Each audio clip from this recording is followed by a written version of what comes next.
நான் ஒன்னு சொன்னா தப்பா நினைச்சுக்க மாட்டீங்களே? சொல்லணும்னு முடிவு பண்ணிட்டேல, சொல்லு. இல்லங்க, எதுக்கு சம்பளத்தை ஜாஸ்தியா கொடுக்கணும்? ஜாஸ்தி கொடுக்கலன்னா உங்க அப்பத்தாலா வந்து கூட்டி பெருக்கி சுத்தம் பண்ணுவா? இல்லங்க, எதுக்கு தேவையில்லாம செலவு பண்ணிக்கிட்டு? நம்ம வீட்லயே ஆள் இருக்குல்ல.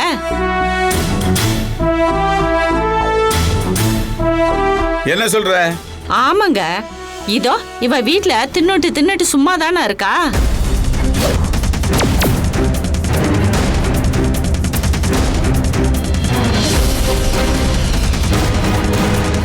உடம்புல நிறைய கொழுப்பு ஏறி போச்சு. அதனால தானே அங்க போறேன் இங்க போறேன்னு திரியிறா.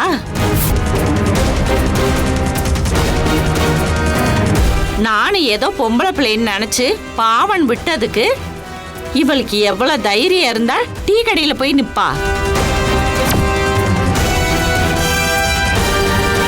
இவ கேக்குறதெல்லாம் நான் செஞ்சு கொடுக்கறேன் பாருங்க. அதாங்க நான் பண்ண தப்பு.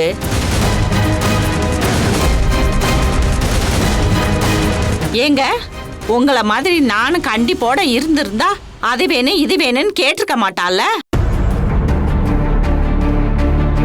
போனா போதுன்னு விட்டேன் பாருங்க.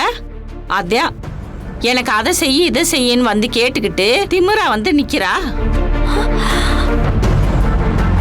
எதுக்குங்க தேவையில்லாம வேலைக்காரவங்களாம் போட்டுக்கிட்டு? இவளே பெருக்கி கூட்டி கோயில்ல கோலம் போட்டு வரட்டும். ஒரு வாசகம்னாலும் திருவாசகம்னு சொல்லுவாங்கல்ல, அது இதுதான்.